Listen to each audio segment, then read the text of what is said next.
Your life as every level of drug addiction. Level 1. The first escape. You are 15 years old. It is 11:47 p.m. Your room smells like sweat, dust, and old laundry. Your phone is on 3%. Your parents are asleep. The ceiling fan clicks every 3 seconds. Click, click, click. You are not dying, but it feels like you are. High school feels pointless. Your friends feel fake. Your body feels too small for the amount of noise inside your head. Your backpack is on the floor. Your math homework is still unfinished. A cold slice of pizza sits on a paper plate beside your bed. Then someone offers you a way out. Not forever, just for tonight. A small hit, a small pill, a small line, a small lie. You tell yourself it is nothing. You tell yourself everyone experiments. You tell yourself you are in control. And for the first time in months, the noise goes quiet. Your chest loosens. Your jaw unclenches. The world stops pressing on your skull. You smile. Not because life is better, because life disappeared. That is the reward. 10 minutes of peace. The cost is invisible, but it is already inside you. A tiny switch flips. Your brain learns the shortcut. Pain in, drug out, and now, without knowing it, you have opened a door that does not close softly. It locks behind you. Level 2. The weekend user. You are 17 now, you have rules. Only on weekends. Only with friends. Only after school. Only when life gets too heavy. You still look normal. You still laugh at jokes. You still eat frozen waffles before class. You still say, "I'm good," and mostly, people believe you. Friday becomes your favorite day. At 6 p.m., your blood starts buzzing. At 8 p.m., you are checking messages. At 10 p.m., you are in a bathroom with cracked tiles and loud music shaking the mirror. Someone left a red plastic cup on the sink. The hallway smells like cheap cologne and weed smoke. You feel chosen, sharper, braver, better looking. Your anxiety vanishes. Your insecurity vanishes. Your boring little life vanishes. You talk like a movie character. You hug people you barely know. You confess things you do not mean. For one night, you are not the quiet kid. You are not the anxious kid. You are not the broken kid. You are someone electric. That is the reward. Status. Confidence. A personality you can swallow. But Monday arrives, and Monday is cruel. Your mouth is dry. Your eyes are dead. Your stomach twists. Your backpack feels like it weighs 80 pounds. The same friends who loved you on Saturday barely reply on Tuesday. Now normal life feels slower, duller, gray.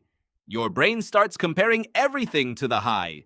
Food is not enough. Sleep is not enough. Music is not enough. Love is not enough.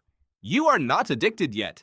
That is what makes it dangerous, because the cage still has no bars. Only habits, only excuses, only the next weekend. Level 3. The functional addict. You are 20. You have a job now. $2,200 a month. A second-hand black backpack. A cracked iPhone screen. A cheap body spray you use too much. You are not homeless. You are not shaking under an overpass. You are not the person from the warning posters. You are functional. That word becomes your shield. You wake up at 8:30. You reach work by 10:12. You reply to emails. You laugh with coworkers. You buy gas station coffee. You send "I'm almost there" when you have not even left. You know your limits. At least that is what you say. But your calendar has changed. Payday is no longer payday. It is supply day. Your money is already divided before it arrives. $850 for rent, $220 for groceries, $90 for gas, $600 for the thing you pretend is optional. You keep receipts from Walmart, but never for drugs. You delete chats. You rename contacts. You hide cash inside an old sneaker box. You become a manager of secrets. And you are good at it. Too good. That is the reward. Control, routine. The illusion that you beat the system. The cost is your honesty. You start lying in tiny pieces.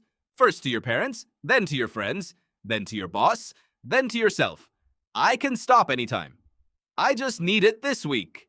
I am not like those people. But you are becoming exactly like those people. Not because you are weak, because addiction does not need you to be weak. It only needs you to repeat. Level 4. The debt spiral. You are 23. Your money is better now. $3,400 a month. You should be doing better. You should have savings. You should have a better phone. You should have shoes without a hole near the right toe. But you are broke by the 9th, not the 29th. The 9th. You borrowed $200 from a friend, then $500 from your sister, then $1,100 from a payday loan app with a red logo and smiling fake reviews. The calls start. Unknown number. Unknown number. Unknown number. You stare at the screen like it is a loaded gun. Your dealer is no longer a party contact. He is part of your monthly budget, part of your sleep schedule, part of your nervous system. You do not use to feel good anymore. You used to feel normal. That is the shift. That is the trapdoor. The drug stops being a rocket. It becomes oxygen. You wake up sick. You promise yourself you will wait. You last 42 minutes. Your hands shake while brushing your teeth. Your lower back aches. Your skin feels wrong. Your brain starts screaming in a language only one thing can translate. So you spend money you do not have. Again. That is the reward. Relief. Not happiness, not pleasure. Relief. The cost is everything around it. Your bank account empties. Your dignity bends. Your relationships turn into ATMs. You stop asking, is this worth it? You start asking, how do I get through today? And that question becomes your whole life. Level 5. The social collapse. You are 26. People know now. Not everything, but enough. Your mother notices your pupils. Your best friend notices your excuses. Your girlfriend notices your missing hours. Your boss notices the smell. You deny it. Badly. You are too tired to lie well. You miss birthdays. You miss rent. You miss deadlines. You miss calls from people who still love you. Your room changes first. Empty wrappers. Burnt foil. Plastic bottles. A mattress with no sheet. One spoon in the corner. One dead lighter under the bed. A 2011 Honda Civic outside with the gas light on. You used to care about clean clothes.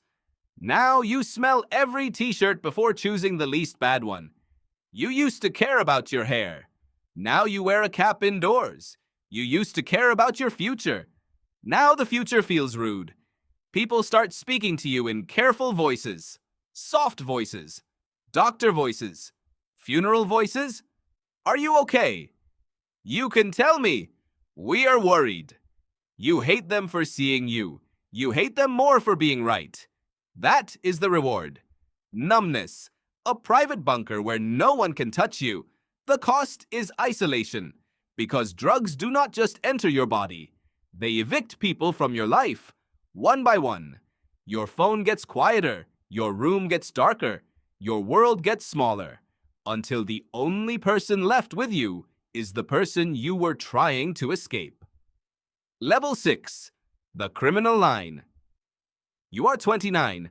You said you would never steal. That was one version of you. That version had sleep. That version had morals. That version did not wake up with bones screaming at 5:13 a.m. Now your body has needs, not wants. Needs. You sell your old laptop for $250, then your watch for $80, then your father's Bluetooth speaker for $40, then a gold ring from a drawer you were not supposed to open. You cry after doing it. Then you do it again. The first theft breaks your heart. The fifth one barely slows you down. That is how the line moves? Not in one jump, in inches. You start hanging with people you once avoided. Men with broken knuckles. Women with dead eyes. A guy named Marcus who always wears a red cap and never says where he lives. You learn new rules. Do not owe the wrong person. Do not use a loan.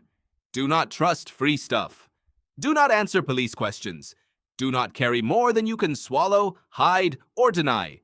Your life gets tactical, not successful. Tactical. Every street has risk. Every knock has meaning. every siren feels personal. That is the reward. Access, survival, the ability to keep feeding the machine. The cost is fear, pure fear. You no longer walk through the city, you scan it. Faces, cameras, cop cars, dealer moods. Friendship becomes transaction, kindness becomes suspicion, and freedom becomes something you remember from childhood. Like summer break, like cartoons, like being clean without trying. Level 7, rock bottom. You are 33. There is no cinematic rain, no dramatic music, no beautiful breakdown. Rock bottom is uglier than that. It is 2:18 p.m. on a Tuesday. You are sitting on a bathroom floor. The tile is cold. Your left cheek is pressed against the wall. There is vomit on your jeans. Your phone has 46 missed calls. You do not know what day it is. You do not know where your wallet is. You do not know why your nose is bleeding. You only know one thing. You need more. That is the horror. Even here, even now, even with your life in pieces around you, your brain still asks for more. Your mother has stopped shouting. That scares you. She only looks tired now. Your father does not look angry. He looks older. 10 years older. Your friends have stopped inviting you. Your girlfriend is gone. Your job is gone. Your teeth hurt. Your stomach burns. Your hands will not stop shaking. You check your reflection. For a second, you do not recognize the person looking back. Sunken eyes, gray skin, cracked lips, a face that looks borrowed. That is the reward. There is almost none left, just silence for a few minutes. Just relief from the punishment your own body gives you. The cost is your identity. You are not a student, not a worker, not a son, not a friend, not a lover. You are a schedule of cravings wearing human skin. And the worst part is this. Somewhere inside you, a small voice still says, I can fix this tomorrow. But addiction loves tomorrow. Tomorrow is where it hides. Level 8, the recovery war. You are 34. You finally ask for help, not because you are brave, because you are out of options. You enter a rehab center with white walls and a metal gate. Your bag has 3 t-shirts, 1 toothbrush, 1 pair of socks, 1 pair of cheap sneakers. No secrets left worth protecting. The first night is not inspirational. It is war.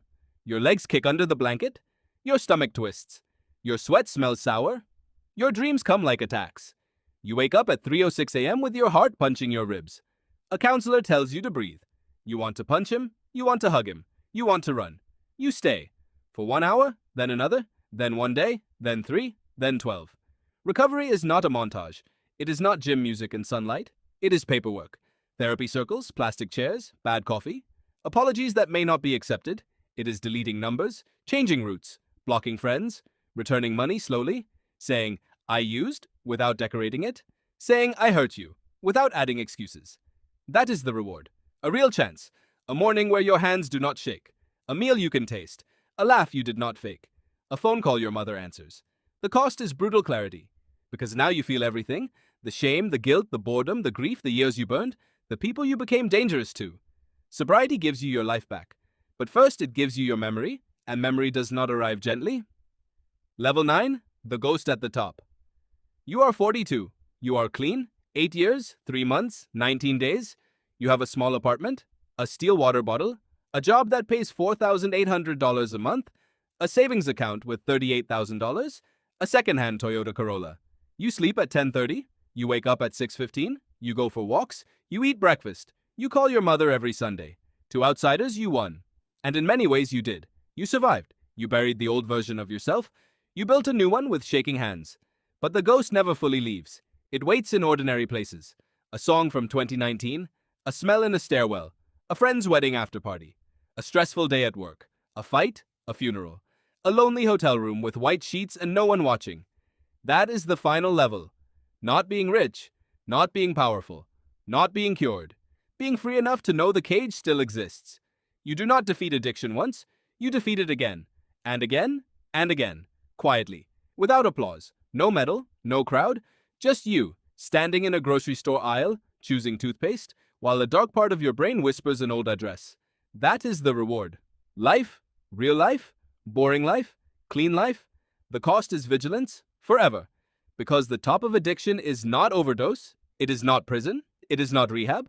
The top is understanding that the thing that almost killed you once lived inside your own idea of comfort, and it can learn your new name. The cycle addiction does not start as destruction, it starts as relief.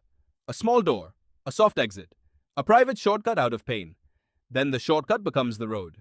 Then the road becomes the cage. Then the cage becomes home. And one day, you realize the drug did not steal your life all at once.